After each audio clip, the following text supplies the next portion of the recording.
오늘 우리 박기농 집사님, 김수현 집사님 집에 아들내미 이 코로나 때문에 태어나서도 예배당에 출석을 못하고 이제 오늘 100일이 다 돼가는데 오늘 비대면 예배를 우리가 철저히 방역 이 규칙을 지키면서 다시 재개하자. 그래서 오늘 다시 모였는데 이놈을 안고 왔어요. 내가 야, 너 100일 만에 본다. 이제 이 전염병 사태가 우리가 빨리 끝나도록 기도해야 되겠어요. 또 우리가 이런 비대면 예배를 하면서 또 개인적으로 영상을 통해서 이게 하나님을 깊이 만나는 말씀에 집중하는 이런 축복도 누렸어요. 그러나 예배는 함께 모여서 하나님 백성들이 예배할 때 또 다른 은혜가 있거든요. 오늘부터 이 축복이 회복되어지기를 바랍니다. 이 초대교회 모습을 제가 쭉 상상을 많이 해봤어요. 초대교회는 예수 믿으면 다 잡아 죽였으니까 예수 믿는 사람들이 살짝 몰래 모였단 말이에요. 예배 드릴 때 일단 어떤 비밀 장소에 모이면 다 끌어안고 한 30분 울었어요. 왜 안 죽고 순교당하지 않고 살아남았으니까. 그리고 예배를 드릴 때 얼마나 간절했겠습니까? 그 말씀이 너무너무 그리워서 일어날 줄을 모르는 거예요. 예배를 다 마치고 이제 헤어질 때는 다음에 어디서 비밀 장소에 만나자. 다음에 이 사람들이 그때 못 만나면 순교당한 거예요. 이게 마지막 만남일 줄 모릅니다. 그래 또 끌어안고 30분 울었어요. 그런 초대교회 모습을 보면서 마치 우리가 그런 상황이 아닌가. 오늘 여러분의 건강한 모습 보니까 너무 감사해요. 그리고 또 이제 사정이 또 여의치 않은 분을 위해서 우리가 실시간 유튜브로 이걸 또 방송을 내어 보냅니다. 화면이 고르지 않아도 집에서 예배 드리는 분 똑같은 은혜 받으시기를 바랍니다. 이 초대교회에 특히 예루살렘 교회의 초창기에 이 교회와 복음을 가장 핍박한 사람이 있어요. 그 사람이 누굴까요? 이 바울이 된 사울입니다. 이 양반이 잘못 깨달았어요. 원래 이 양반은 다메섹 출신인데 어릴 때부터 그 회당에서 유대인 율법 교육을 철저히 받은 사람이에요. 아니 구약 성경을 다 외울 만큼 대단한 분이었어요. 그 당시 디아스포라 된 유대인 아이들이 성인식 마치고 나서 예루살렘 유학 와서 최고의 율법사 밑에서 선생님 밑에서 율법을 배우는 것 그리고 바리새의 교육을 받는 것 최고 영광으로 생각했어요. 그래 이 양반이 부모를 잘 만났는지 성인식 마치고 예루살렘 와가지고 그 당시 최고의 율법학자 가말리엘 문화에서 제대로 율법을 배우고 바리새 교육을 받은 사람이에요. 대단한 사람이었습니다. 이분이 이제 유학 생활을 다 마치고 고향에 돌아갔다가 그때 예수님 공생애가 유대 땅에 있은 거예요. 예수님 부활 성천 이후에 다시 이분이 예루살렘 돌아왔어요. 와보니까 이 양반이 열이 딱 받치는 거예요. 저 갈릴리 촌 사람들이 예루살렘 전 구석구석 돌아다니면서 예수는 그리스도, 그분은 부활하셨고 복음은 모든 문제 해결이고 열이 딱 받친 거예요. 이야, 저런 수준 낮은 놈들 때문에 하나님의 이름이 먹칠당하고 하나님의 영광이 가려운다. 저런 놈들은 다 잡아 죽이는 것이 하나님을 제일 사랑하는 것이다. 잘못 깨달은 거예요. 이래가지고 그 당시 산헤드린 공회에 엄청난 공권력을 입고 예루살렘 전 집에 가가호를 방문해서 예수 믿는 사람들을 다 잡아다 오게 쳐놨는데 1등 앞장섰습니다. 그런 중에 저 다메섹에도 예수 믿는 사람들이 있다 라는 소식이 들려왔어요. 이 양반이 가만히 있겠어요? 당장 산헤드린 공회에 체포영장 받아가지고 군인들 동원해서 잡으러 가는 겁니다. 눈에 불을 켜고. 이 다메섹도 많은 예수 믿는 사람들이 있었거든요. 아나니아라는 중요한 제자분이 좋은 지휘 운동하면서 제대로 이제 복음 운동했단 말이에요. 이 소식이 들려왔겠죠. 그분들이 어떻게 하겠어요? 기도하는 것 외에는 다른 길이 없어요. 그 바울이 쫓아갑니다. 이 양반을 누가 함당하겠어요? 부활하신 주님이 직접 역사하신 겁니다. 그 부활의 영광으로 그 다메섹으로 가는 길에 바울에게 나타나신 거예요. 그 빛난 영광 부활하신 주를 만나자마자 바울의 눈이 어두워져 버린 거예요. 그리고 말에서 그냥 떨어집니다. 그리고 벌벌 깁니다. 그때 도무지 거부할 수 없는 음성이 들려오는 거예요. 사울아 사울아 너가 왜 나를 핍박하느냐. 그 음성 앞에 완전 압도됩니다. 자기도 모르게 말이 나오는 거예요. 주님 누구십니까? 나는 네가 그렇게 미워하는, 그렇게 박해하는 예수니라. 나는 성경대로 십자가에 죽었고 모든 무색이라고 성경의 예언대로 사흘 만에 다시 살아났느니라. 이 그리스도의 부활을 진짜 바울이 체험한 거예요. 그것 때문에 이분이 완전 인생이 획가닥 바뀌어버립니다. 아, 이분이 구약 성경에 전체 예언된 바로 그리스도, 창세기 3장 15절 바로 그분이시구나. 제대로 복음이 딱 깨달아진 거예요. 그리고 정말 이 복음이 그 전인격 속에 각인되기 시작합니다. 그 복음이 정말 뿌리를 내립니다. 이때부터 이분이 완전 사람이 180도로 바뀌어버립니다. 주님 뭐라고 말씀하시죠? 나는 너를 이방인의 사도로 이스라엘과 임금들과 이방인들 앞에서 내 이름을 증거하기 위한 택한 나의 그릇이다. 그때부터 이분이 보세요. 이방인의 사도로 진짜 헌신하잖아요. 평생 이방인에게 복음 전하는 사도로서. 네. 그 이 바울의 영향력이 전 세계 모든 사람 합치보다 더 큰 영향을 끼쳤습니다. 네. 자, 이분이 오늘 이런 이야기를 해요. 고린도 교회, 자신이 2차 전도 여행 때 전도 캠프에 세운 게 고린도 교회죠. 거기에 편지하면서 복음에 대한 여러 가지 핵심 부분을 설명합니다. 그런데 이분이요, 1차 전도 여행 때 갈라디아 지역에, 소아시아, 큰 소아시아 안에 갈라디아 지역이 있거든요. 1차 전도 여행 때 바울과 바나바가 팀이 되어서 갈라디아 여러 지역에 전도 캠프합니다. 성경에 보니까 이 피시디아, 안디옥, 이고니온, 루스드라, 더베 이런 중요한 지역에 사도행전 13장, 14장 사건이에요. 여러 지역에 전도 캠프를 합니다. 그런데 1차 전도 여행 때는요, 거기에 있는 유대인들이 얼마나 바울을 박해한지 몰라요. 루스드라에 와서 복음 전하는데 이 피시디아, 안디옥과 이고니온에 있는 유대인들이요, 여기까지 따라와가지고는 바울을 끌어내가지고는 돌로 쳐가 반 죽여버립니다. 바울이 죽은 줄 알고 갔다가 스레이프에 내버려버렸잖아요. 바울이 죽었습니까? 다시 기어 나옵니다. 그걸 제자들을 모아놓고 우리가 하나님 나라에 들어가려면 많은 환난을 겪게 될 것이다. 이렇게 해서 1차 전도 여행 때 그 갈라디아 여러 지역에 제대로 복음 전에 세운 교회들이 갈라디아 교회예요. 그게 많은 지교에 있었습니다.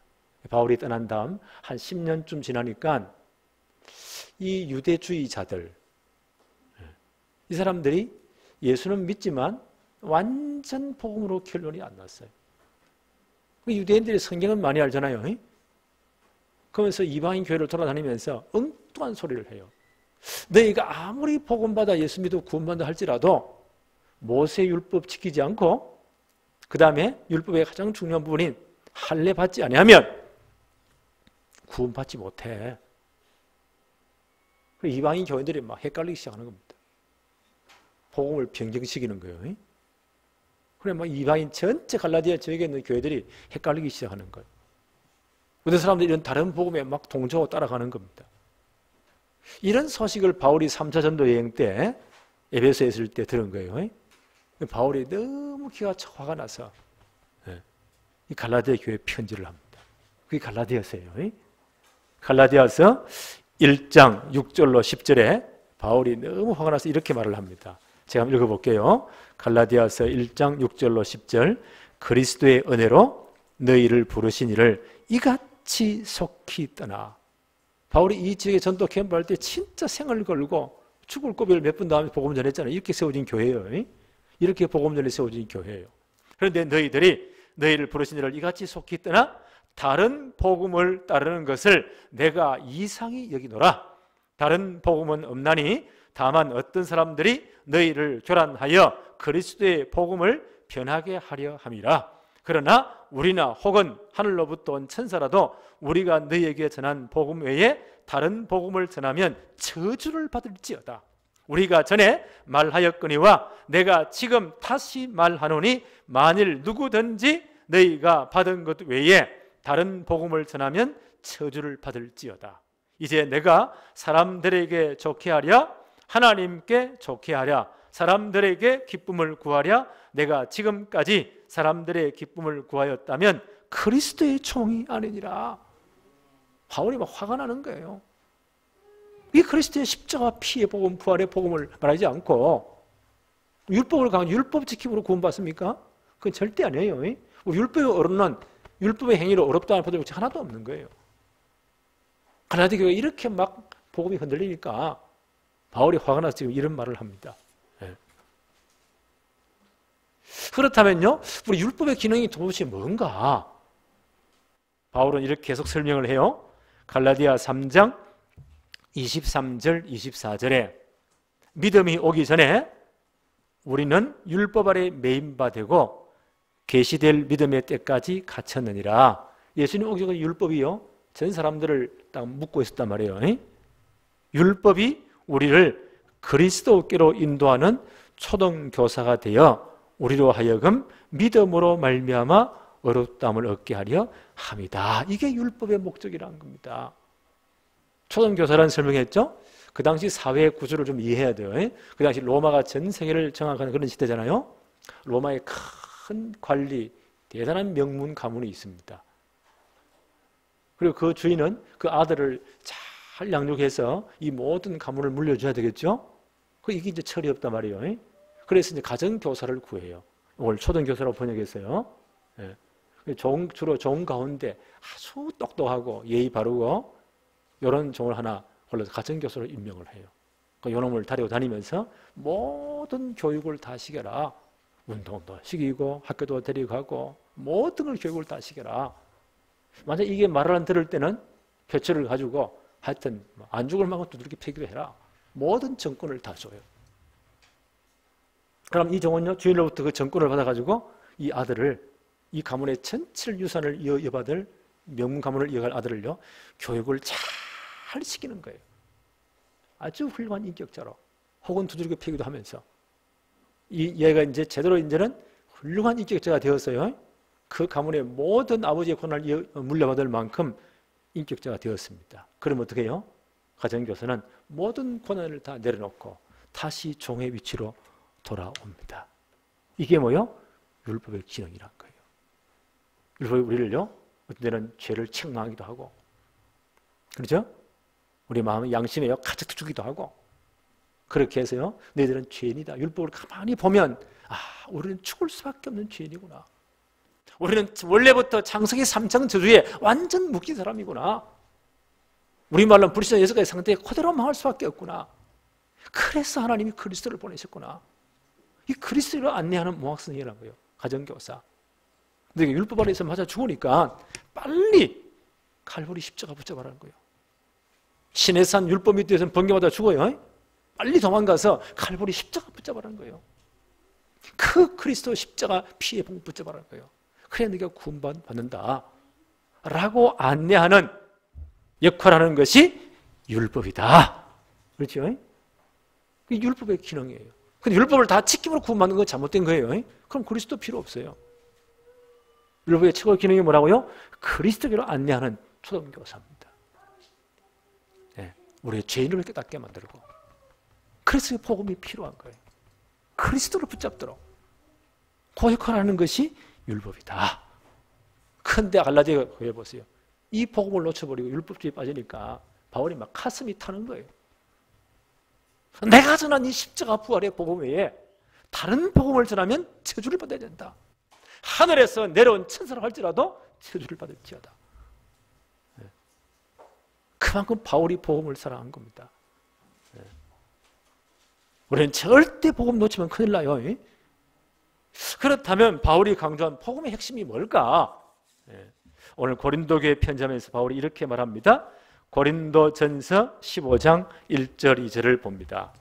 형제들아, 내가 너희에게 전한 복음을 너희에게 알게 한다. 이는 너희가 받은 것이요 또 그 가운데 너희가 섰지 않느냐. 그 말이 무슨 말이야? 너희가 진짜 복음을 확실히 이해하기를 바란다. 그리고 정말 복음으로 각인되고 복음이 정말 너희 속에 뿌리 내리기를 내가 진짜 기도한다. 우리는 정말 복음으로 각인 뿌리 돼야 돼요. 계속 복음을 들으면 믿으면서, 믿으면 들으면서, 들으면 그리스도의 말씀으로 말하기 때문에 복음을 늘 듣고 각인 씌워 뿌리 내려야 돼요. 바울이 똑같은 말을 또 하는 거예요.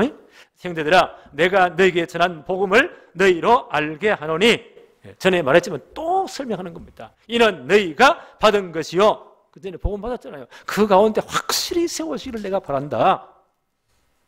2절에 너희가 만일 내가 전한 그 말을, 복음이죠, 바울이 전한 복음을 굳게 지키고 헛되이 믿지 아니하였으면 그로 말미암아 구원을 받으리라. 그렇죠. 우리가 복음을 믿음으로 구원받는 겁니다.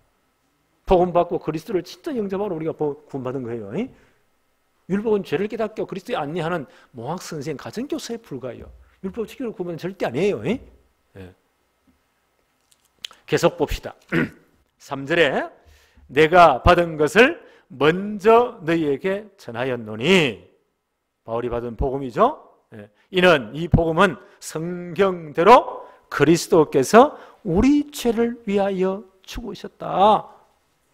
복음의 핵심 첫째가 뭡니까? 성경의 예언대로 그리스도께서 우리 죄를 위하여 죽으신 겁니다. 왜 그렇습니까? 로마서 3장 23절, 모든 사람이 죄를 범하였음에 하나님 영광이 이룰 수 없다고 했어요. 우리 모든 아담의 후손은 창세기 3장 원절에 태어난 거예요. 우리 모두는 죄인입니다. 그래서 죽을 수밖에 없어요. 로마서 6장 23절, 죄의 삭스 뭐라고요? 사망. 죽고 심판보다 영원한 지옥입니다. 이 문제를 해결해서 예수님이 그리스도를 보내신 거예요. 바울이 이렇게 표현합니다. 로마서 3장 25절에 이 예수를 하나님이 그의 피로서 믿음으로 말미암는 화목제물로 세우셨다. 구약에 세운 피제사를 알죠? 화목제물이 있어요. 하나님과 우리가 원수되었을 때 그 모든 죄를 처리하고 하나님 화목하기 위해서 화목제물을 드려요. 그 제물로 그리스도를 세우셨다는 거예요. 이는 하나님이 길이 참으시는 중에 전에 지은 죄를 간과하심으로 자기의 의로우심을 나타내려 하십니다. 간과 어려운 단어예요. 무슨 말이냐면 보고도 모른 척 넘어갔다는 거예요. 천지 창조부터 예수님 십자가 사건까지 그 이후에 모든 우리 하나님 언약 백성들을 위해서 죄의 삭은 사망이에요. 반드시 죽어야 돼요. 근데 하나님이요, 보고도 모른 척 넘어갔다는 거예요. 누구의 이 죄를 물었다고요? 그리스도에게 이 모든 죄의 대가를 다 물으신 겁니다. 그래서 십자가에 못 박은 겁니다. 그래서 하나님이 우리에 대한 자기 사랑을 확정했다. 자기 의로우심을 나타내었다. 그래서 주님이 십자가 지신 거예요. 로마서 5장 8절, 언제 이 일이 일어났죠? 우리가 아직 죄인 되었을 때에 그리스도께서 우리를 위하여 죽으심으로 하나님께서 우리에 대한 자기의 사랑을 확정하셨느니라. 바울이 깨달은 복음이에요. 우리가 고백한 복음이에요. 우리가 아직 죄인 되어서 죽을 때 우리는 아무 능력이 없잖아요. 하나님 일방적으로 그리스도를 보내신 겁니다. 그를 화목제물로 삼으신 겁니다. 전에 우리의 모든 죄를 모른 척 다 넘어가셨다가 그에게 다 뒤집어 세운 겁니다. 그래서 십자가에 못 박아 죽인 겁니다. 그래서 우리 모든 죄 문제를 끝낸 거예요. 그래서 하나님 우리에 대한 자기 사랑을 확정하셨다. 그게 십자가 사건이에요. 두 번째 복음의 핵심이 뭐죠? 고린도서 15장 4절에 보니까 장사 지낸 바 되었다가 성경대로 사흘 만에 다시 살아나셨다. 반드시 십자가 지고 우리 모든 문제를 끝내야 돼. 그리고 장사 지낸 바 되어야 돼. 그리고 이분이 그리스도라는 증거로 사흘 만에 죽음의 권세, 무덤의 권세를 깨뜨리고 부활하셔야 돼요. 성경의 예언대로 사실적으로 부활하셨습니다. 이미 예언하셨어요. 예언된 사건입니다. 예수님도 직접 말씀하셨죠? 누가복음 18장 31절로 33절에 예수께서 12제자를 데리시고 이르시되 보라 우리가 예루살렘으로 올라가노니, 마지막 6월절이에요. 십자가 지기예요.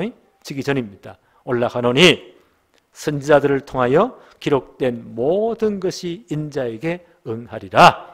인자가 이방인들에게 넘겨져 희롱을 당하고 능욕을 당하고 침뱉음을 당하겠으며 그들은 채찍질하고 그를 죽일 것이나 십자가에 못 박아 죽일 것이다. 그는 3일 만에 살아나리라. 예수님 분명히 말씀하셨습니다. 이미 성경에 예언된 사건입니다. 이분이 그리스도란 증거로 반드시 사람을 다시 살아나셔야 돼요. 네. 고린도전서 15장 20절로 22절 봅니다. 그러나 이제 그리스도께서 죽은 자 가운데서 다시 살아나사 잠자는 자들의 첫 열매가 되셨도다. 사망이 한 사람으로 말미암았으니 죽은 자의 부활도 한 사람으로 말미암는도다. 아담 안에서 모든 사람이 죽은 것 같이 그리스도 안에서 모든 사람이 삶을 얻으리라. 그렇죠? 그리스도의 부활이 우리 모든 성도의 부활의 첫 열매 모델 케이스가 된 겁니다. 그렇죠? 네. 그리스도가 마지막 아담에 의해서 우리 모든 성도의 대표가 되어서 부활하신 거예요. 우리도 이 부활에 다 참여하게 될 것입니다. 과일을 따 이건 첫 열매다. 뭘 전제라는 거죠? 두 번째, 세 번째 있다는 거예요. 그리스도의 부활이 우리의 첫 열매가 되었다. 마지막에 우리가 이 모든 부활에 그리스도와 함께 참여하게 될 것입니다. 왜요? 첫 열매가 되었으니까. 성경의 예언대로 부활하신 겁니다. 바울은 이것을요, 내가 전한 복음의 핵심이라고 말합니다. 그래서 바울은요, 이 그리스도의 부활이 역사적인 사실적인 역사적인 사실이다 라는 증거로서 부활을 본 사람을 제시하죠. 5절에 보니까 게바 베드로이죠. 베드로에게 보이셨고 부활하신 주님이 후에 12제자에게와 그 후에 500여 형제에게 일시에 보이셨나니 그 중에 지금까지 대다수는 살아있고 어떤 사람은 잠들었으며 그 후에 야고보에게 보이셨으며 그 후에 모든 사도에게와 맨 나중에 만삭되지 못하여 난 자 같은 내게도 보이셨느니라. 사도행 9장 사건이잖아요. 다메섹 도상에서 부활하신 주님이 직접 나타나신 겁니다. 그래서 바울은요, 복음의 핵심을 뭐라고 말해요? 성경의 예언대로 십자가에서 모든 문제 끝내 죽으셨고 성경의 예언대로 사흘 만에 파시사는 이 사건이 복음의 핵심이다. 그래서 바울은요, 전도여행 갈 때마다 모든 데에서 그리스도의 십자가 부활을 강조했습니다. 성경을 가지고. 그 예로 사도행전 17장 1절로 3절 2차 전도여행 때죠. 제가 한번 읽어봅니다. 그들이 암비볼리 바울 전도팀이죠. 암비볼리와 아볼로냐로 다녀가 데살로니가에 이르니 거기 유대인의 회당이 있는지라 바울이 자기 관례대로 그들에게 들어가서 새 안식일에 성령을 가지고 강론하여 뜻을 풀어 그리스도와 해를 받고 죽은 자 가운데서 다시 살아야 할 것을 증언하고 이르되 내가 너에게 전한 이 예수가 곧 그리스도이시니라. 살아났다가 네요. 왜 주님이 이 땅에 오셔야 되는지, 왜 십자가 지셔야 되는지, 왜 부활해야 하는가를 증언했다는 거예요. 복음의 핵심을 말했습니다. 바울이 가는 것보다 이 복음의 핵심을 증가한 거예요. 이 복음을 제대로 증가한 겁니다. 근데 갈라디아 교회가 이 복음을 버리고 다른 복음 쫓으니까 바울이 막 속이 타는 거예요. 이 복음으로 각인 뿌리치지라 안 되니까 바울이 너무너무 속이 상하는 거예요. 갈라디아 교회인데 진짜 책망하잖아요. 너희 그렇게 속히 이 복음을 떠나 다른 복음 쫓는 것 내가 진짜 이상히 여긴다. 내가 너에게 전한 십자가 이 부활의 복음 외에 다른 복음을 말하면 저주를 받을지어다. 우리는 이 복음으로 다 각인돼야 돼요. 진짜 뿌리 내려져야 됩니다. 세 번째 볼까요? 언약 백성이 붙잡은 복음의 능력. 복음은 얼마나 능력이 있습니까? 고린도서 1장 18절에 바울이 이렇게 말하거든요. 고린도 교회 편지하면서 참 문제가 많은 교회예요. 그래서 고린도 교회 배경을 좀 이해할 필요가 있어요. 이 고린도 교회는 바울이 2차 전도 여행 때 한 1년 6개월 머물면서 본격적으로 전도한 교회예요. 아덴 전도 끝나고 이제 고린도로 와서요. 와서 이제 회당을 파울 때 누구를 만납니까? 브리스길라 아굴라 부부를 만납니다. 이때 브리스길라 아굴라 부부는 로마에서 유대인 추방령이 내렸잖아요. 로마에서 장사를 잘하는 산업인이에요. 이미 복음받은 중요한 일꾼들입니다. 글라우디오 황제 때 로마 전체 유대인 추방령이 내려진 거예요. 그럼 약소 민족이 힘이 없으면 어쩔 수 없잖아요. 고린도까지 쫓겨온 거예요. 거기서요 사도 바울을 딱 만납니다. 하나님의 절묘한 시간표죠. 만나보니 업이 같단 말이에요. 이 브리스킬라 아굴라 부부의 업이 뭡니까? 장막 텐트 만드는 거예요. 아주 산업을 잘하는 분입니다. 바울도 어릴 때부터 이 바리새인들은 중요한 업을 가르쳐요. 어느 현장에 떨어 있든지 살아남기 위해서 최고의 업을 가르칩니다. 그 가문에 이은 업이 장막 텐트 만드는 거예요. 그 다음에 중요한 산업이에요. 만나보니 같단 말이에요. 같이 일을 하면서 주일날 안식일 어떻게 했나요? 회당을 파송합니다. 그래서 중요한 포국운동합니다. 고린도에서 세워진 게 고린도 교회예요. 그 당시 고린도는 그 헬라 전체의 가장 큰 항구 도시요 상업 도시입니다. 그러니까 각종 문화가 다 모이고 우상 문화가 다 모이고 흑암 세력이 다 모이고 흑암 문화 다 모이는 진짜 그야말로 흑암의 도시예요. 그런데 교회가 세워졌어요. 바울이 떠난 후에 이 교회가 점점 문제가 많아지는 거예요. 복음이 희석되니까 사단이 가만히 있겠어요? 교회를 파고드는 겁니다. 세상 흑암 문화 교회를 파고들기 시작합니다. 교회 안에 여러 가지 문제가 막 터지는 거예요. 복음이 분명하지 못하면 정말 이 하나님의 백성들이 언약 백성들이 복음으로 진짜 가기 뿌리 체질이 안 되면 세상 것을 못 이깁니다. 이게 막 파고 들어오는 거예요. 우리 교회에 보세요. 여러 가지 막 파당이 분파가 생기는 거예요. 나는 게바파, 베드로파, 나는 바울파, 그래서 나는 예수파, 나는 아볼로파. 이래 막 싸우기도 하고 여러 가지 성도들 간에 또 고소문 생겨서 세상 법정의 고소가 원수가 되기도 하고 우상제물 문제에서 여러 가지 또 문제가 생기기도 하고 성찬에 대한 문제가 생기기도 하고 베리베리 흑암 문화 다 들어와가지고 교회가 헷갈리는 겁니다. 자, 이런 교회에 바울이 이 소식을 듣고 지금 편지를 쓰는 거예요. 그게 고린도 전서예요. 그래서 바울이 이 모든 문제를 해결할 것은 바로 십자가의 피의 복음에 다른 것이 없다. 그래서 바울이 고린도전서 1장 18절에 이렇게 말합니다. 십자가의 도가 멸망하는 자들에게는 미련한 것이요 구원받는 우리에게는 하나님의 능력이 됨이라. 교회 이 모든 문제를 하나님의 능력이 십자가의 복음으로 풀어야 된다. 교회 모든 문제 해결점, 우리 성도 개인도 마찬가지예요. 우리 모든 영적 문제, 가문의 문제 이 해결도 복음에는 다른 길이 없다. 교회의 모든 문제도 십자가에도 복음에는 다른 길이 없다. 바울이 먼저 결론을 딱 제시합니다. 그래서 바울이 고린도전서 2장 1절로 2절에 이렇게 이야기합니다. 형제들아, 내가 너에게 나아가 하나님의 증거를 전할 때에 말과 지혜의 아름다운 것으로 아니했다. 내가 너에게 고린도에서 캠프할 때, 전도할 때 한번 생각해 봐라. 나는 말과 지혜 아름다운 그런 걸 하지 아니했다. 내가 너희 중에서 예수 그리스도와 그의 십자가에 못 박히신 것 외에는 아무것도 알지 않으려 나는 작정했다.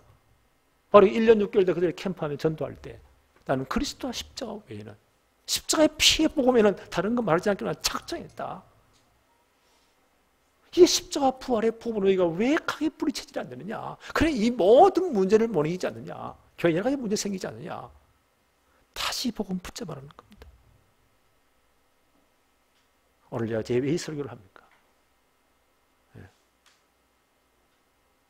초대교회 이런 상황 아니지만 이런 상황 보세요. 지금은 전염병이 전 세계를 창궐하니까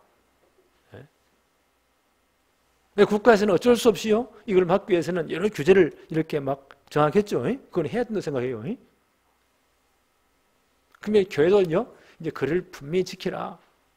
대리선들은 모이지 말고 비대면 예배, 이건 예배 약사자인데 없는 거예요. 이걸 드려라. 그러니까 우리가 지금까지 협조를 했어요. 그리고 이제 보니까 3월달에 되어지니까 학교가 이제 어떻게 하는지 저는 그걸 봤어요. 학교가 계약을 하냐 안 하냐, 대면 수업을 하느냐, 그게 아마 기준 되는 것 같아요. 그게 제일 중요하니까 학교가 이제 대면 수업을 하면 우리도 방역 수칙을 철저히 지키고 다 적어놨죠. 사회적 거리 여기 앉지 마세요. 다 붙여놓고 우리 집사님들 다 이렇게 지난번에 와서 다 작업한 거예요. 붙여놓고 이제는 대면 예배를 드려도 되겠다. 분위기가 이렇게 되어지니까 예배를 이제 처음 드리는 겁니다. 저는 이런 상황 가운데서요, 혹시 우리 성도들이 복음을 놓치면 어떡할까?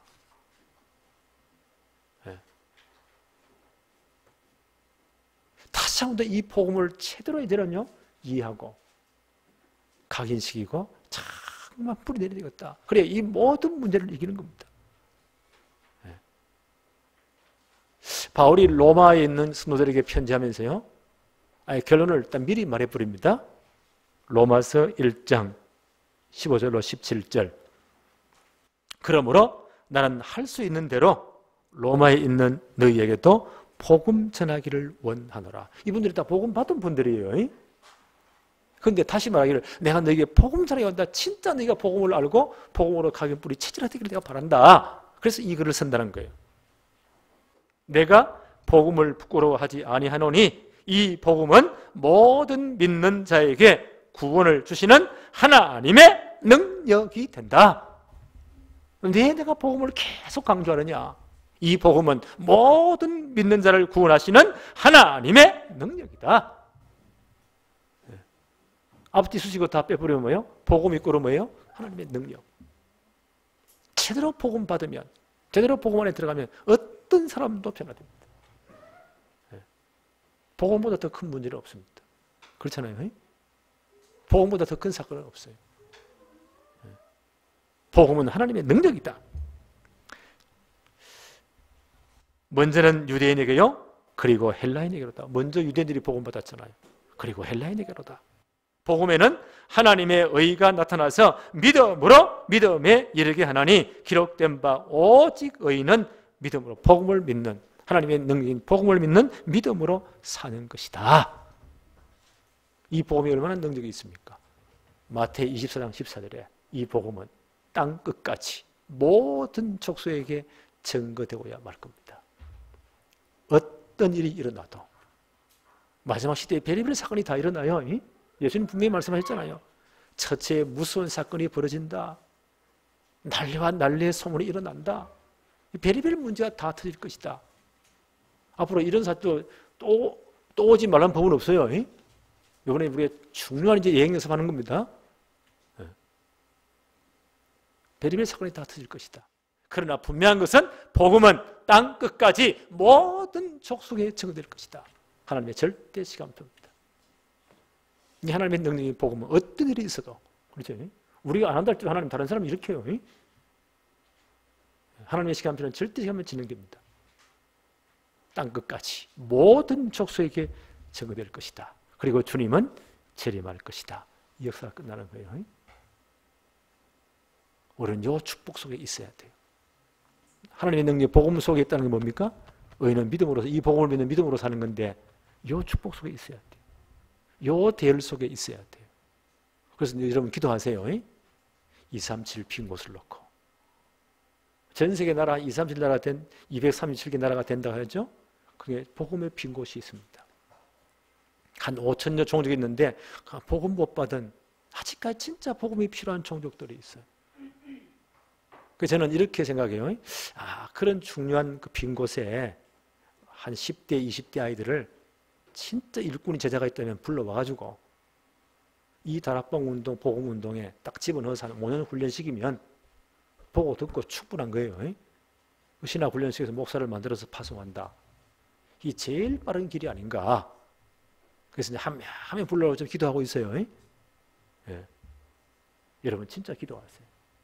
나는 이런 소원이 있습니다. 우리 사람인들 가운데 나는 내 아들, 딸내미를 유학 보내는 마음으로 한눈 불러 훈련시키겠다. 5년 동안 제대로 한 3개월 정도 불러가지고 신학 훈련시키고 또 돌려보냈다. 또 불렀어. 우리 신학교가 3개월이니까. 이렇게 해서 5년 동안 훈련시키면 제대로 현장 보고 제대로 딱 이제 전도운동 할 수 있는 일꾼이 되는 거예요. 이렇게 파송하면 제일 빠른 길이다. 나는 기도합니다. 우리 사람들 가운데 내가 한 놈을 책임지겠다. 진짜 한번 기도해 보세요. 주님 분명히 말씀했잖아요. 먼저 그의 나라와 그 의를 구하라. 그리하면 이 모든 걸 주시겠다. 복음은 땅과 이 모든 속에 증거돼야 주님 재림하시니까 절대 시간표니까 여기에 방향 맞추는 겁니다. 이게 믿음으로 사는 게 아닌가.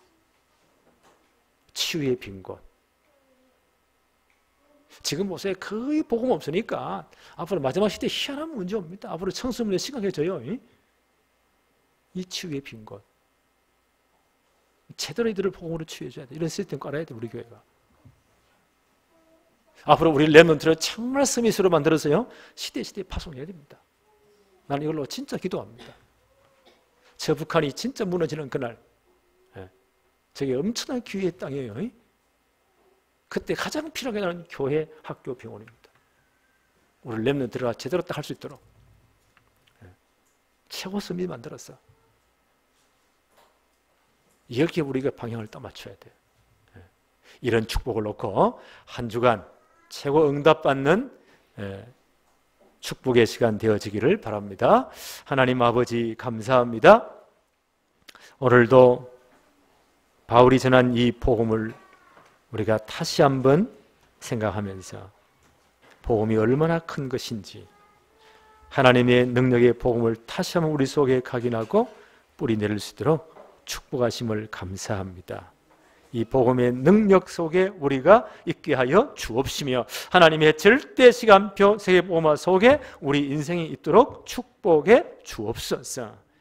예수님의 이름으로 기도합니다. 아멘.